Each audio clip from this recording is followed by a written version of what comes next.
Cristina, bună seara! Bună seara! Dragi călători ai timpului și exploratori ai necunoscutului, bine ați venit la o sesiune de investigație unde avem ca instrument hipnoza regresivă. Astăzi vom descoperi împreună careva din tainele uitate ale istoriei. Dacă simțiți că energia voastră are nevoie de un reset profund, să știți că vă putem oferi servicii de purificare energetică și ezoterică personalizate, atât prin sesiuni online, cât și prin fotografii. Astăzi, Cristina va intra în stare de hipnoză profundă, fără să cunoască subiectul investigației. Eu voi decide unde mergem, iar ea va descoperi totul în timp real. Așa, dar relaxați-vă și pregătiți-vă pentru o călătorie transcendentă. Vă urăm o vizionare captivantă. Cristina, pregătește-te. Oferă corpului tău cea mai comodă poziție.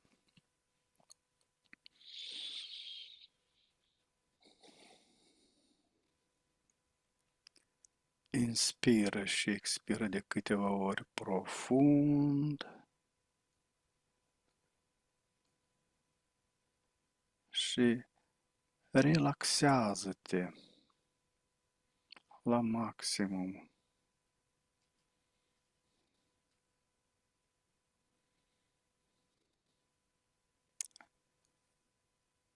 Treptat simți cum tot corpul tău se lasă ușor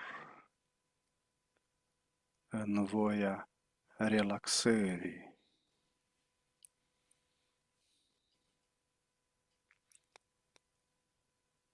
Cu fiecare respirație, inspiri calmul și expiri toată tensiunea.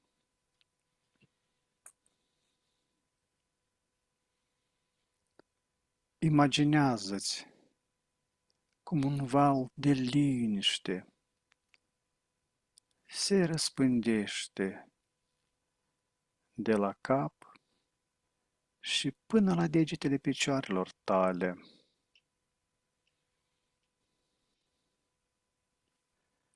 Mușchii tăi devin mai moi, mai grei.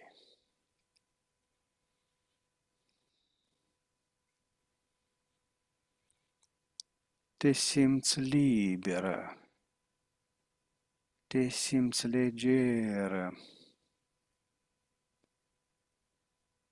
ca și cum ai pluti pe un nor confortabil.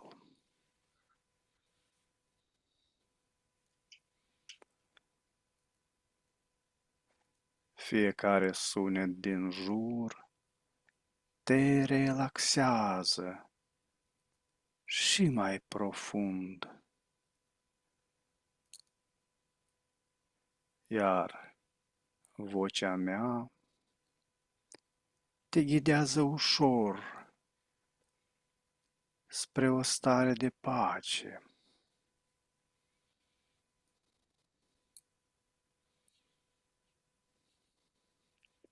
Număr de la 5 la 1 și cu fiecare număr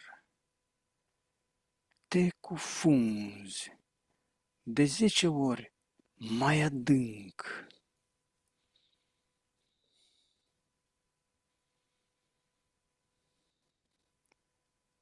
5. Totul devine mai relaxant.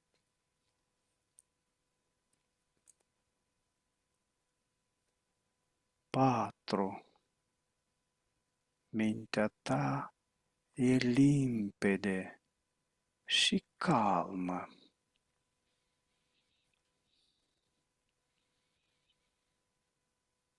3. Simți cum te desprinzi de orice grijă.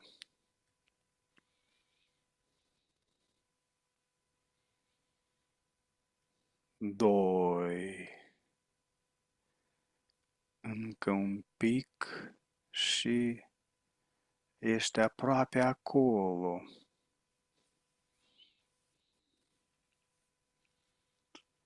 Și unul. Acum ești complet relaxată și într-o stare perfectă de hipnoză.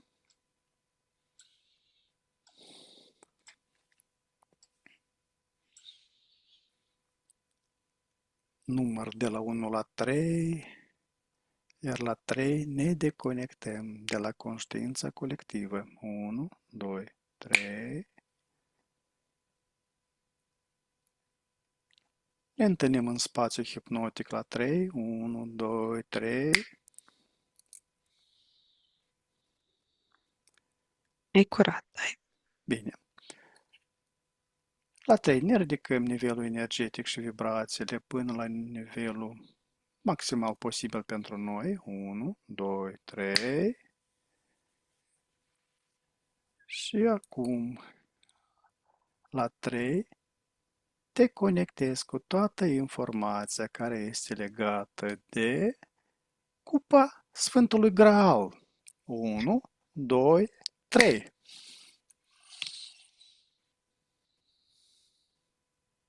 Ok. M-am conectat. Cristina, la 3 îmi spui ce este primordial? Cupa însăși sau ideea pe care o reprezintă? 1, 2, 3. Ideea. Ideea. Da. E dincolo de planul ăsta 3D. E vorba de a fi un vas.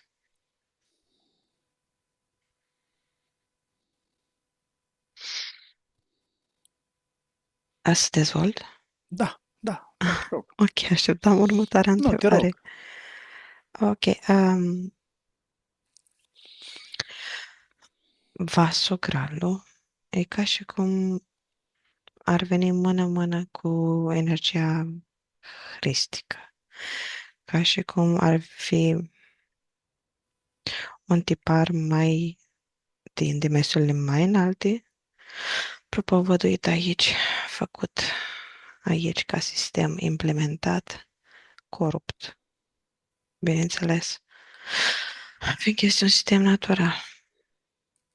E vorba de a concentra energia ca să țină pereții energiei. Oarecare asemănare ar fi ceea ce încearcă acum cu computerul cuantic să facă particule să aibă un fel de perete.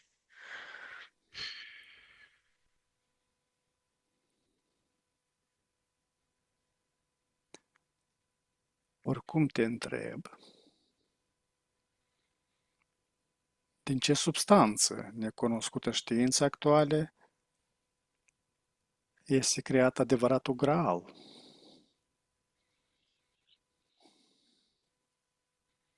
Um, Ok, au apărut mai multe forme. Este vorba și de un cristal verde, albastru, nuanțe foarte pale, ca un fel de quartz. Este în Turcoaz? acela. Nu, sunt mai multe nuanțe, se reflectă Mhm. mai multe nuanțe.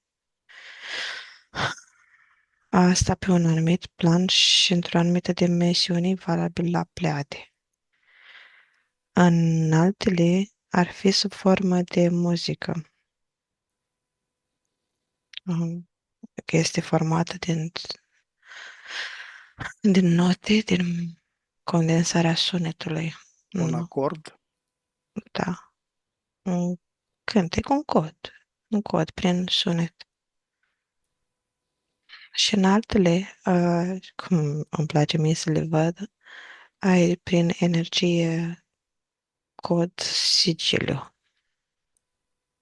Da, sigiliu un șir, ca și cum ar fi un fir lung, lung, lung, dar firul ăla ar fi din coduri.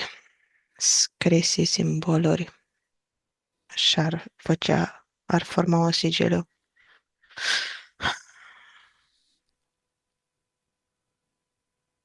Pentru ce ar fi folosit aceste sigilii? Ei, baza la toate.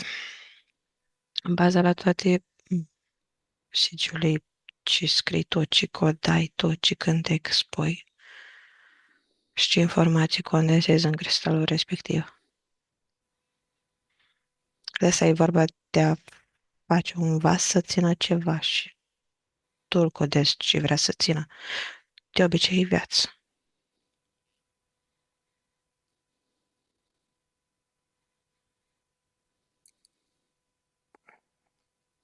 Este o idee materializată, gralul, Da, este. Este pe planul la noi, l-ai făcut din instrumentul de către reptilieni. Ok, e dat în casa regală, um, moștenire viitorului rege, moștenitor, de moștenit, da, moștenitor în moștenitor, rege în rege, prin ritual și mereu conține sânge. Și aici au fost adus unul pentru inițieri și-au este, conținut, o trecut pe la Isus.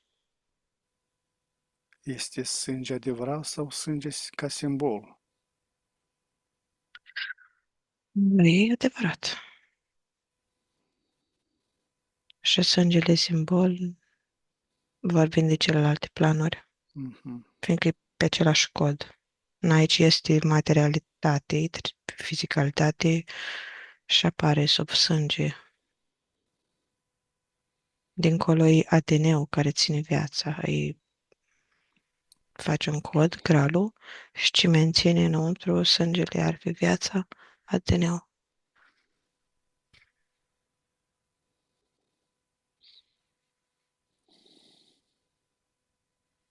În ce punct al spațiului timp s-a confecționat, s-a născut, a apărut această cupă?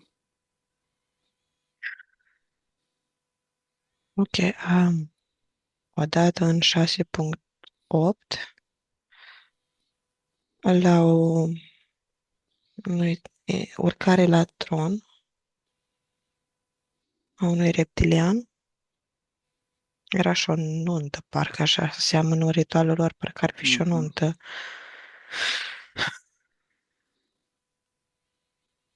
Care era întrebarea? Să mă uit și în fizic? Ce punct al spațiului timpului s-a născut, adică și care a fost scopul, pentru ce a fost confecționat, care este menirea inițială. Ok, aici la ei îl aveau deja, când au venit aici să terraformeze, să-și facă ei spațiul lor, civilizațiile îl aveau deja la ei, dar e o replică necesară aici. Este o replică a celui inițial. Pe dimensiunea asta, da. Mhm, mhm. Doar o Ei, proiecție se da, primește, da? da. Dar e real în sensul că asta e în fizicalitatea asta. Mhm. Mai este unul, mai este gralul și îl văd separat, cel după care aler, alergau papii, cavalerii, răscrucerii și toți alchimiștii nemuritoare. Ei căutau alt vas.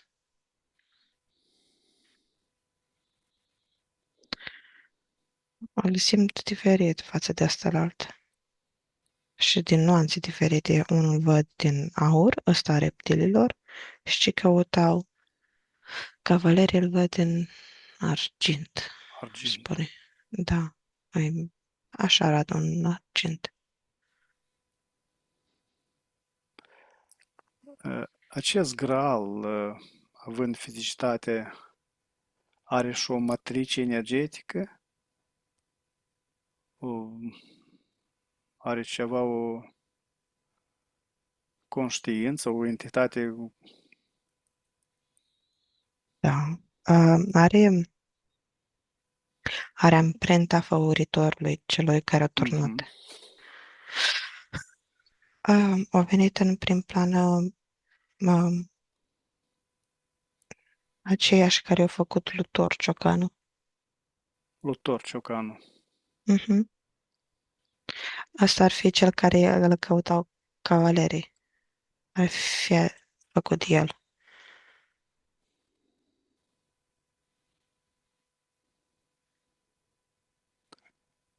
Celălalt de la ei, din Imperiul Regal,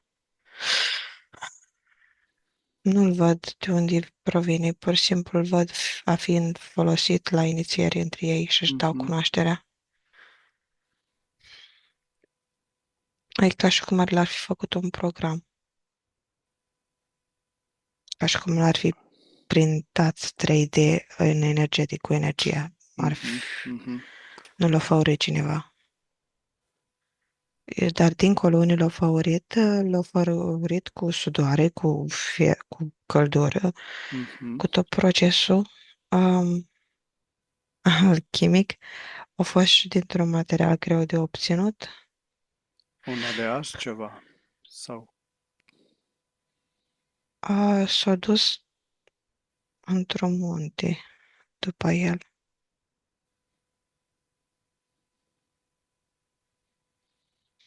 are și acel Graal de argint o piatră? Da, are, Ce culoare are? roșii. Roșie. Mai este careva metal în conținutul lui de alt tip?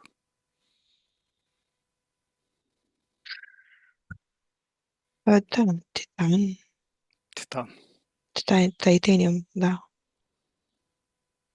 are și oțel. Are și oțel.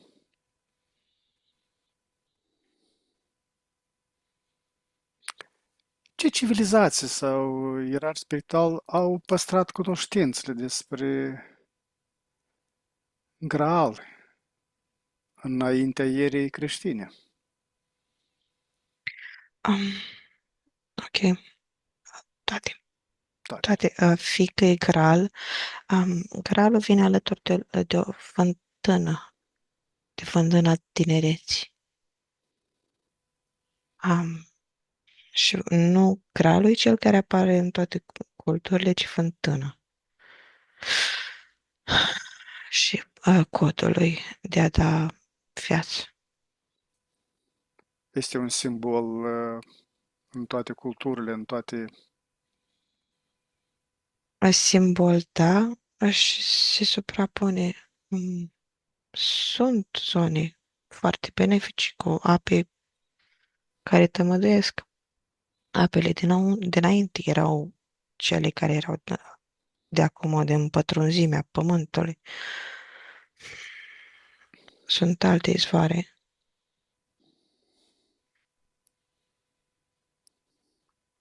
Și în alte dimensiuni sunt.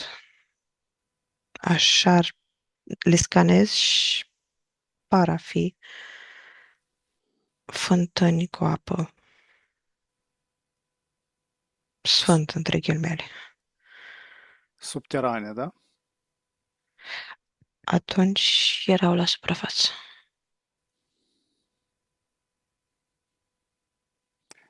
Este careva o formă primordială care este ascunsă de ochiul omenesc, ochiul fizic?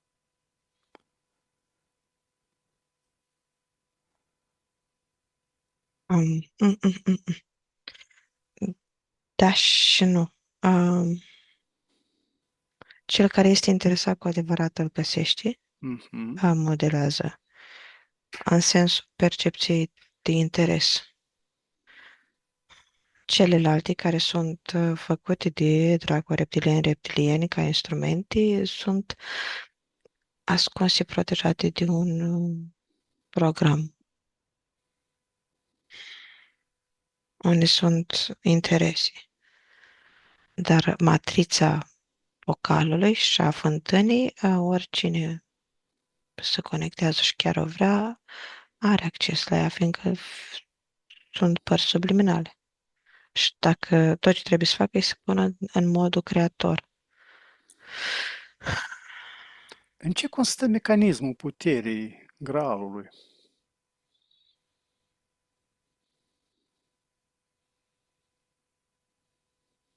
În condensarea lui energetică a informației. În condensarea energiei? Da, codul în care este. Mhm. O poate materializa acea energie? O poate aduce într-o formă mai condensată, chiar materială? Depinde în ce dimensiune și depinde. Ceea ce zici tu, mai degrabă, se potrivește frecvențional cu sarcofagele lor, care îi readuceau la viață. Îi readuceau, mă rog, îi întinereau, le mențineau Mhm. tinerețea. De transmutare. Da. Focalul în sine l-a folosit Isus. A făcut sânge, a făcut vin, o băută din el. Ei foloseau și la inițieri, după cum am mai spus, și le dădea însemnătatea sângelui prin ritual, prin ceea ce spuneau, prin ceea ce încantau. Puteau apa transforma în sânge, nu? Da, da, ales um, la eclipsă de sânge, sângerie. Eclipsa lunii, A soarele. a soarelui.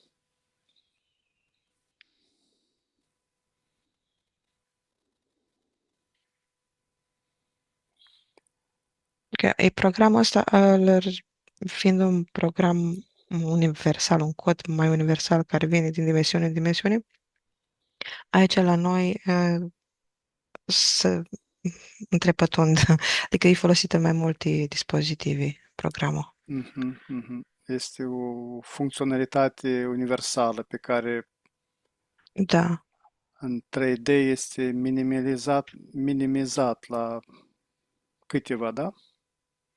da.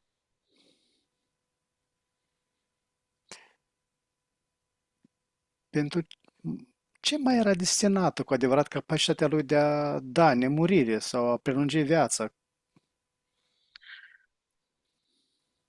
Ok, oamenii vedeau pe dragul reptilian și pe reptilian cum folosesc și Mhm. cum casele regale trăiesc mult. Și închipuiau că dacă bea acel lucru, ei o să trăiască mai mult. Și vreau să devină preoți înalți, în roluri mai înalte pe lângă casa regală. Poate o să aibă și parte din nemărire, nu vreau să moară, le era teamă de moarte, de condiția lor. Nu, dar era valabil pentru entități. Mhm. Și entitățile au alți ani, au altă longevitivitate. Ei foloseau sarcofagele, nu gralul ca să își lungească viața. Îl percepeau drept o sursă de energie, un acumulator sau un conductor, Nu îl percepeau ca pe ceva magic, ca pe un elixir Mhm. minune. Într-adevăr, cei care primeau inițiere dintre oameni cu sângele respectiv din bocal aveau niște schimbări în comportament, fiindcă că analizau entitățile alea mai bine, veneau, se transformau în posedați. Și trăiau mai mult, într-adevăr, fiindcă le modifica ADN-ul, erau hibridizați. Cum interacționa graalul cu ADN-ul și corpurile subtile ale omului?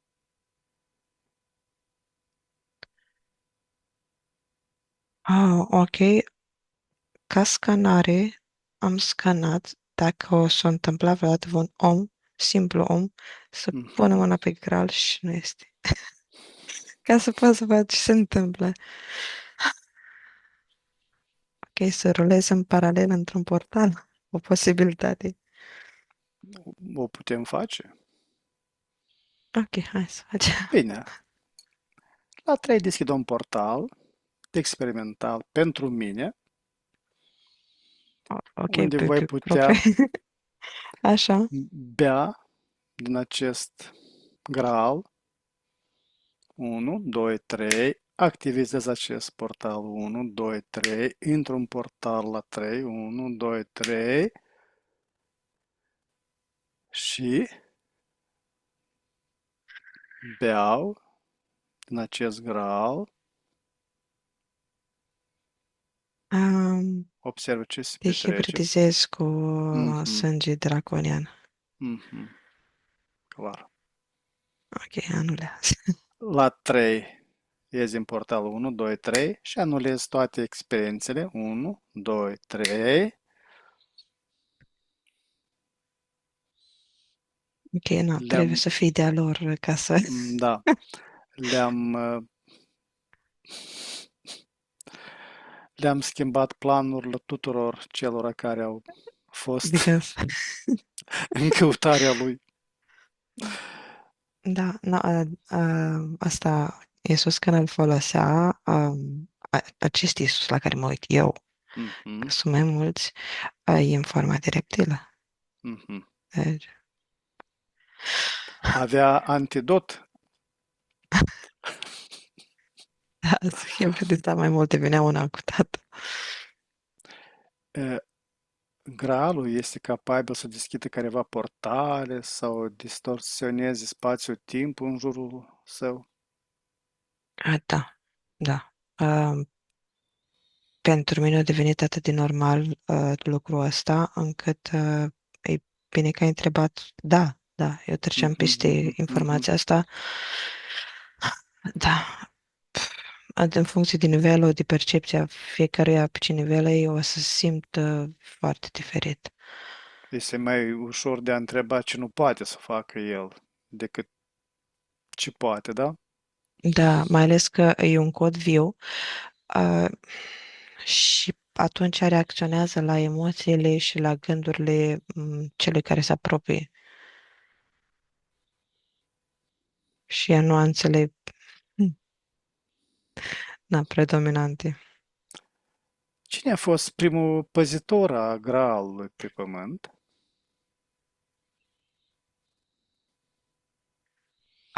Ok, preoți înalți, dar nici nu preoți înalți, asta odată eu desemnat pe ei ca păzitor ca să Mhm, nu mai aibă ei grija tot timpul, fiindcă deja se stabiliseră aici. mhm. Care este cea mai mare faptă nedescrisă în legende, care a fost efectuată cu ajutorul Graalului? Ce minune! Um, ok, Astăzi, acum a fost una, ai văzut? te transformă. Hibridizarea. Așa, ok, una care văd foarte nu activ, evidentă, a fost au fost niște bătălii între turci și Europa, de fapt între Biserica Ortodoxă și Catolică. Gralul este cel care a fost punctul decisiv a bătăliei a câștigătorului. Pentru asta s-au bătut în 1400 și aici îmi apare că el e implicat. și că era la Constantinopol. A schimbat forțele, da? Mhm. Bine, de fapt s-au bătut casele între ele și bineînțeles că Pocalul fiind a caselor regale, unde era gralul, acolo era și conducerea. Și invers, unde era conducerea, era și gralul.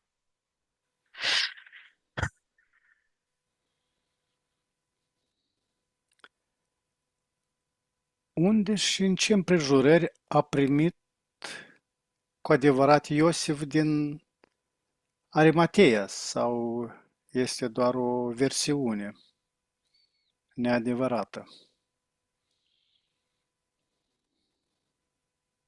Au primit gral, Mhm. coborâ din el. E adevărat, o băut dintr-un gral, um, dar noi din gralul, cele două graluri. Ai altul și bea Duh Sfânt din el.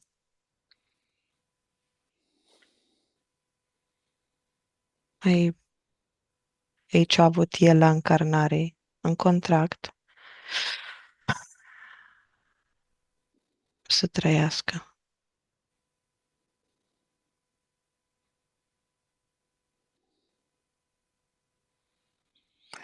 Ce societăți secrete l-au păzit cu adevărat de-a lungul istoriei?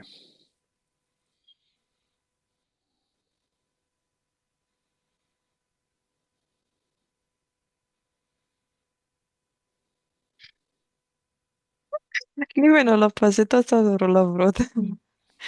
Gen, scanez și nu-mi dă nimeni, nu a vrut să scaneze,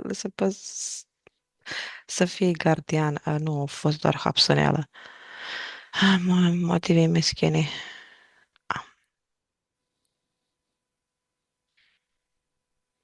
Și de ce a fost ascuns gralul pentru totdeauna de omenire? Sau este neadevărat? Nu este adevărat că a fost pentru totdeauna. Cine știe să uite, să uită. Avem sarcofage la noi în România. Să Care, le... care conțin, nu? Da, Sarcofage de transmutare. da. Nu o să te întreb unde se află. Uite, oameni, după el. E ok, da. Ce se poate întâmpla catastrofal dacă va putea fi sau va cădea în mâinile nedemne în epoca noastră, acest gral?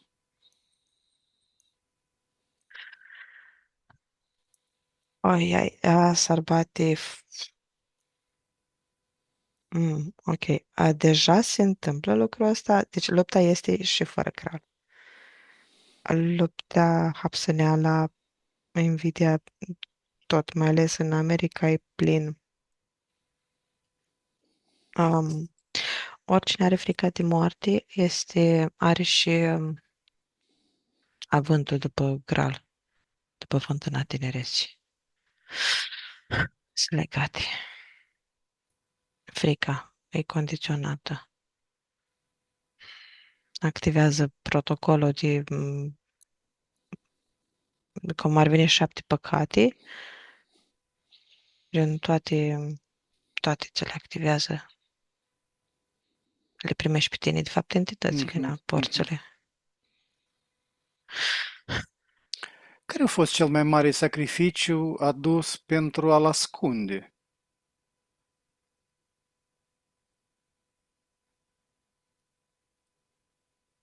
Ok. Aș fi lăsat camaradul să moară doar ca să poată să arunce un gral într-o prăpastie, un cavaler. durerea lui mare.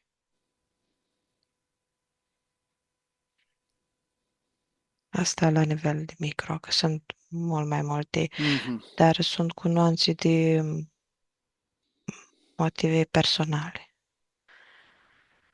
Motive personale, chiar dacă luptau alături de alți oameni, dacă erau soldați, că luptau sub un semn, cu o misiune, nu. Fiecare avea motivul personal.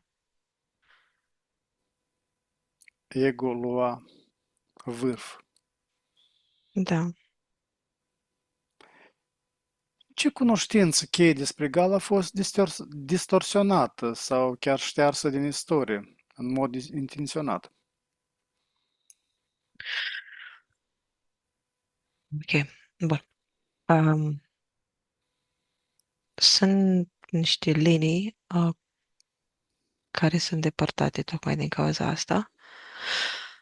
Linia cu Merlin, de exemplu, nu este linia pe care suntem acum. Acolo este al Graal. Iarăși în 1408,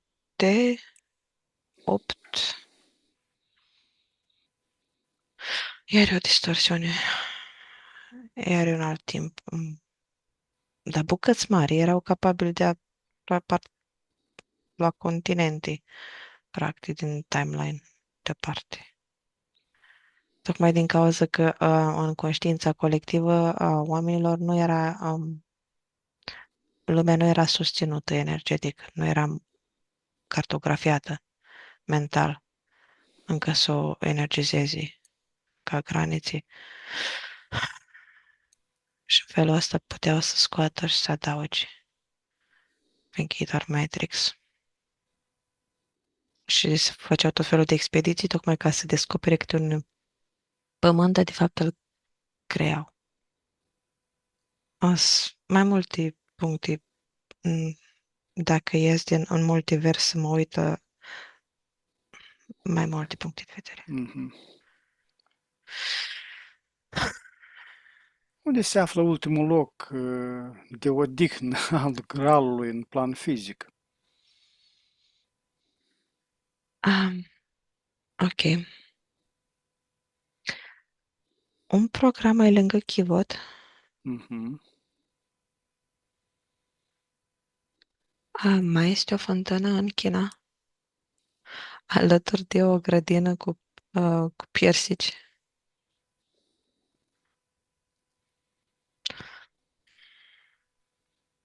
Și mai este ceva în Franța și la Vatican și Egipt. Ce păzitori invizibili păzesc, le păzesc? Ok, primul program pe care l-au ei au un protocol de apărare vibrațională. Propriu, Da, prin propriu și prin ADN. prin ADN, da. Că ăștia din la Vatican, de exemplu, folosesc la sărbătorile lor de desubt, când fac ritualuri și incantații, ceremoniile, când mai scot câte o molemă, dar totuși e doar un cod care îl face să fie igral la scanare. Mhm.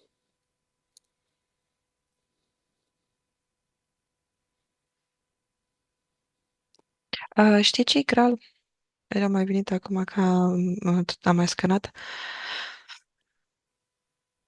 Când au făcut păsările de lut și le-a dat viață. Mhm. Este cum se cheamă, în Biblia de la Allah, Mhm. în Tora. Mhm. Da. Asta au pus ca și cum e apă înăuntru lutului.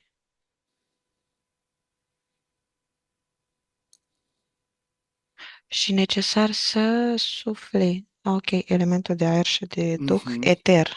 Ok.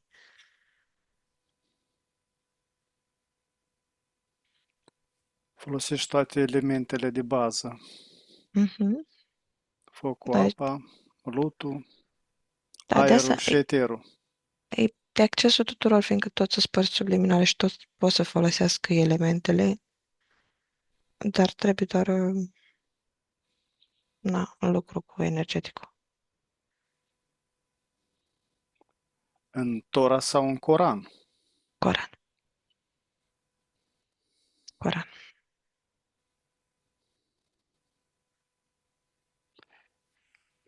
Și în Tora sunt. Și Mhm. Adam și Eva sunt ca niște pocale sfânt gral. Mhm. Ce bariere interioare este principalul obstacol pentru descoperirea lui, a căutătorilor? Propriile credințe limitative. Mhm.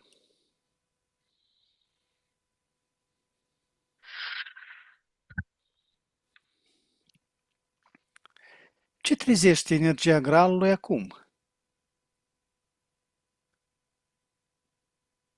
Suflu. Ok. Um, da, suflu. Fiindcă noi suntem ca niște grale, practic. Deci e în micro și în macro.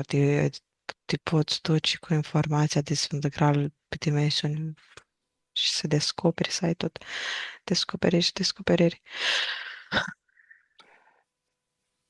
Pentru ce eveniment în viitor al omenirii este el destinat?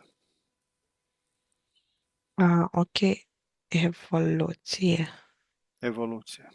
Da, evoluție, fiindcă sistemul original era făcut s- de a evolua, gen de a urca în dimensiuni, de a evolua, mă rog, în avatare, nu ca parte subliminală, că parte subliminală oricum ești capabilă. Și această cunoaștere cumva e dată în jos.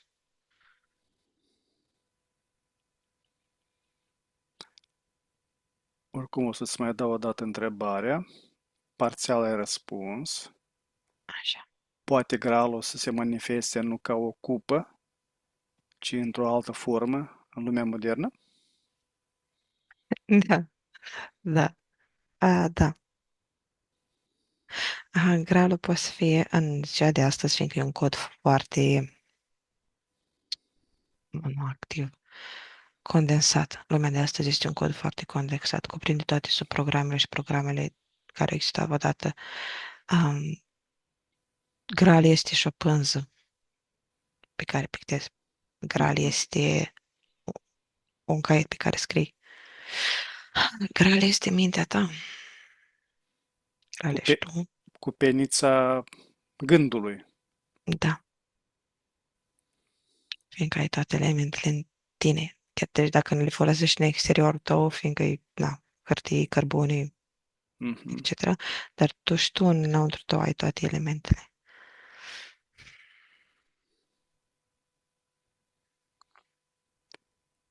Și totuși, câte graluri autentice există?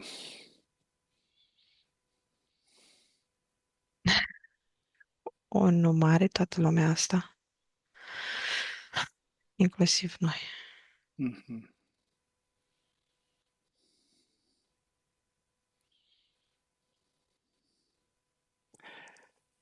Ce este principalul său oponent sau antigraal în sens metafizic?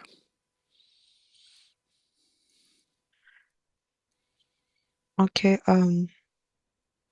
ca o travă. Coruperea. Coruperea, și aici vin toți antieroi și toți de la Hades, toți zeii întunericului. Mhm, mhm. Da. Coruperea au mereu și ei câte un pocal cu o travă care e negru, din fum și cum o, fiindcă este cunoaștere. Mărul din Eden. Ai anti. Mărul din Eden e ante, da? Mhm.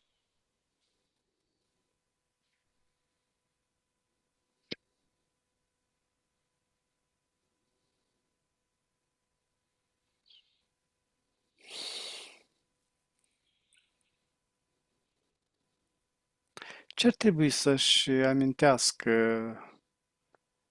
sufletele noastre prin acest simbol a Graalului? Că putem crea, adică e atât de evident că noi putem crea, că noi suntem creatori și că vom fi mereu. Ai un sistem și ne uităm la sistemul lor și ne dăm seama de propria putere. Dar în același timp, dacă asta e partea bună la ce m-aș uita eu Mhm. și ceea ce am cules de la prima scanare. Cealaltă scanare presupune frica de moarte, depășirea fricii de moarte.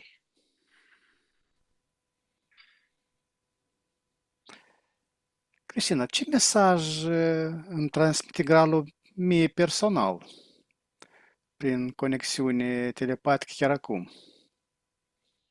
Ok, care dintre sau... Nu știu. Ok, Este unul sau sunt mai multe? ok, ai fost într-un sarcofag la un moment dat. Oh, ok, tot te-a pus în sarcofag.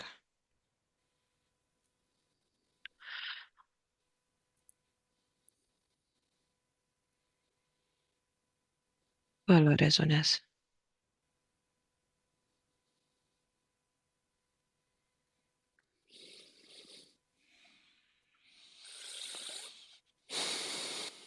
Mesajul nu-ți spune nimic, fiindcă e un sarcofag și tu trebuie să-i dai comanda.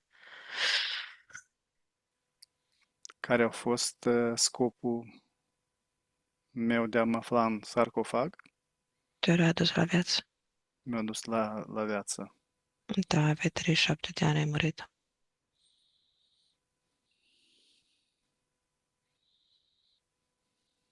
Am mai avut careva contact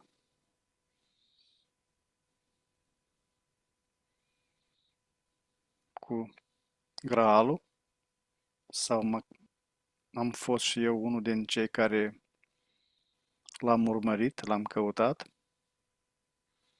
Da, ai avut mai multe rânduri, pe mai multe linii.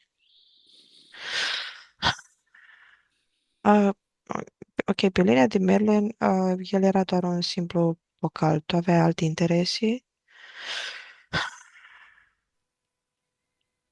aveai alte interese. Adică era din punctul de Merlin, nu din punctul de vedere a unei părți subliminale.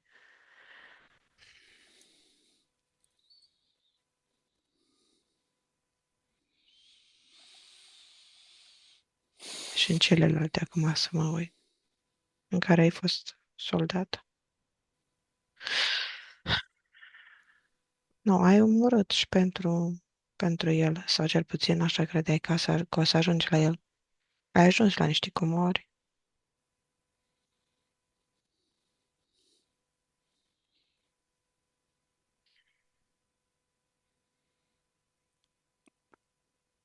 Nu, cam atâta. A jucat sufletul meu careva rol legat de această cupă? Partea ta subliminală sau suflet? Sufletul.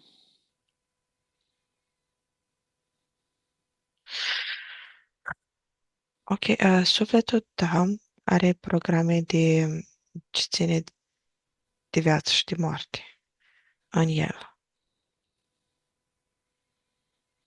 Și automat se întreabă și rulează anumite întrebări. Și în conexiune cu mintea, aduce frici sau nu. Pe sufletul îl văd conectându-se asta, la pom, la pomul vieții. Îl văd conectându-se la toate sistemele de aici,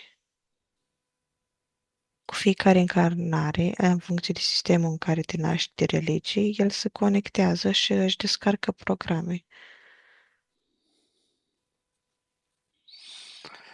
Și inițierile tot pe suflet își pun amprenta. Bine, și celelalte, dar mai mult în suflet că e de aici. Așa că e plin de programe sufletul. Sunt programe benefice sau programe?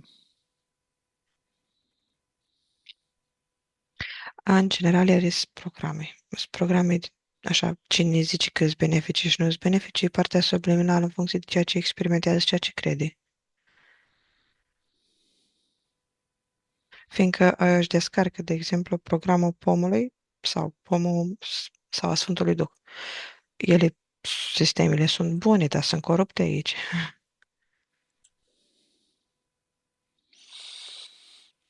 Da. Cristina, te deconectezi la 3 de la această tematică. 1, 2, 3. Ok. Am ajuns la finele sesiunii. Acum ne deconectăm de la toate canalele informaționale la care am fost conectați. Ne ștergem toate urmele și ambientele energetice de peste tot și pregătește să revii treptat în stare de veche, proaspătă și plină de energie, acolo de unde ai plecat. Număr de la 5 la 1, iar tu îi permiți minții să se trezească clară și concentrată. 5. Simți cum conștiința începe să se lărgească. 4. Corpul tău devine mai ușor, mai prezent. 3. Auzul și senzațiile fizice se intensifică. 2. Gândurile tale sunt limpezi, ca după un somn odihnitor. Și 1. Deschizi ochii, completrează cu o stare internă de calm și vitalitate, reîncărcată de posibilități.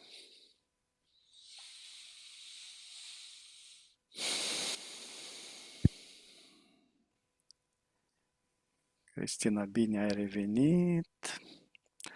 Dragi exploratori ai inconștientului, am ajuns la finalul acestei călătorii extraordinare prin straturile timpului și ale memoriei ascunse. Vă mulțumim din suflet pentru prezența și reacțiile voastre la informațiile surprinzătoare dezvăluite astăzi. Fiecare comentariu, like și share ne ajută să ducem investigațiile mai departe. Sincere mulțumiri Cristinei, ale cărui talent și descoperire a făcut posibil această experiență fascinantă. Dacă ați fost intrigat de ceea ce ați văzut, nu uitați să vă abonați și să activați clopoțelul de notificări pentru a nu pierde următoarele sesiuni. Până data viitoare, rămâneți curioși și deschiși la misteriile pe care mintea noastră le poate dezvălui. Vă răm liniște și descoperiri interioare. La revedere! Numai bine!